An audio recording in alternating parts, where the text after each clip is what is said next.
What's wrong with a man cave? What, are you speechless all of a sudden? Long before reality TV star Eric Eremita appeared on set for HGTV, his signature style set him apart. I appreciate the wow factor, and when I do work for my clients and my clients become friends and they come into a space, they'll turn around and say, Eric did this. I could tell. I know how he puts a job together. I know how he puts a space together. Appearing on HGTV shows like Love It or List It and Brother vs. Brother, the contractor and designer has always pushed through even the toughest jobs. I try to run a smooth ship, but there's always a wave that's going to come that's going to knock you around a little bit. You have to learn how to ride over those waves and get through it and make adjustments. But in March of this year, the 52-year-old father of three would face a battle he couldn't fight on his own. With COVID-19 reaching pandemic proportions, Eric says he kept losing his focus. Then the second thing was a flu-like symptoms started coming on. Fevers and things of that nature, thinking that I had the flu. At the same time, my wife started to get it. Immediately, Eric and his wife Joanne went into quarantine in their Staten Island home. He went upstairs while Joanne stayed on the first floor. Their three kids camped out in the finished basement. It started getting high fevers. My wife says my fever went up to over 104. We left it in God's hands. One day, a week later, Joanne came to check on her husband. This time, he was having difficulty breathing and was turning blue. She came upstairs because she didn't really know what was happening, and she turned around and says, "You don't look good. Can you breathe?" That's the last thing he remembers.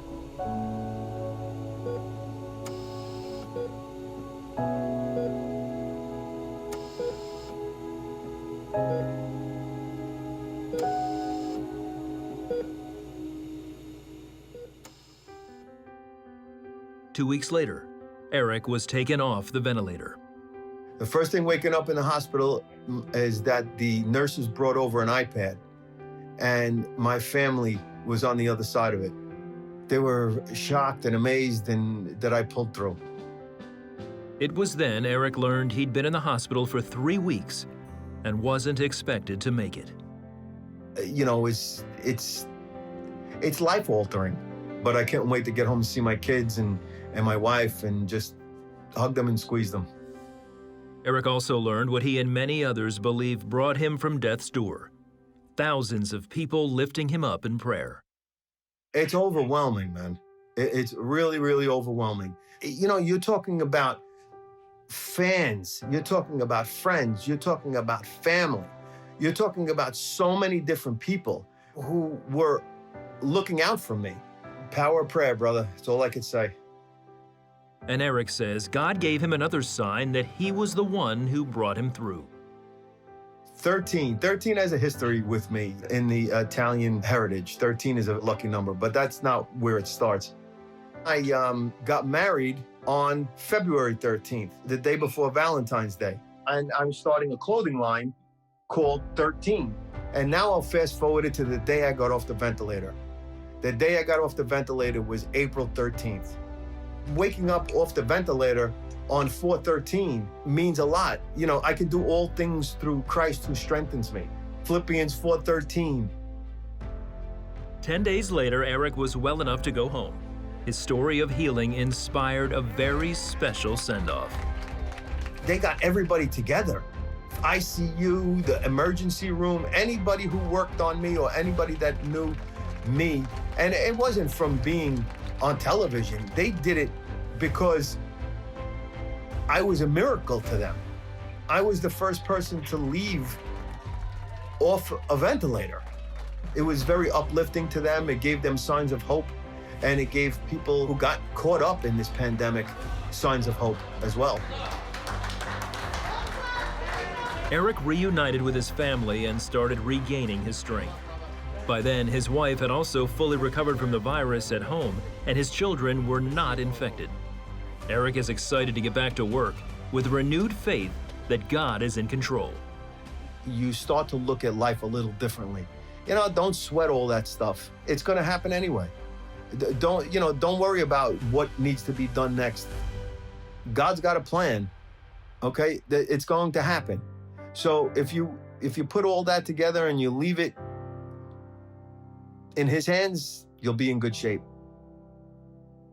Wise words. If you leave it in his hands, you'll be in good shape. The Bible tells us be anxious for nothing, and that worry only adds to our problem. But when we put our trust in him, when we're quiet and we wait patiently for the Lord, then he comes through. And in the fullness of time, it can be on April 13th, it can be one of these time periods where God just sort of signs his name to say, this is from me. It's an amazing story. Well, you sense such a wake-up call that happened in Eric's life. You know, when he says, don't worry about the next thing. Who's not worrying about the next thing in their life? I mean, we all do that. But I think a scenario like this really puts in place that God is in his heaven, all is well. Nothing's going to happen to you that doesn't first pass by the throne. It's a time to remember the bigness of God and to trust that. And also remember that this is a very infectious disease. And as he was leaving the hospital, I kept saying, don't shake their hands. So, you know, keep in mind, it's good to wear a mask. It's good to have social distance. It's good to keep this virus away from you. Who wants a fever of 104 degrees? Who wants to be on a respirator? No. Well, I certainly don't. So take the precautions that you need to take in order to stay virus-free. Hello, I'm Gordon Robertson. Thanks for watching the video. Be sure to like, subscribe, and hit the notification bell for more encouraging videos like this one. Welcome to the 700 Club Interactive family, and God bless you.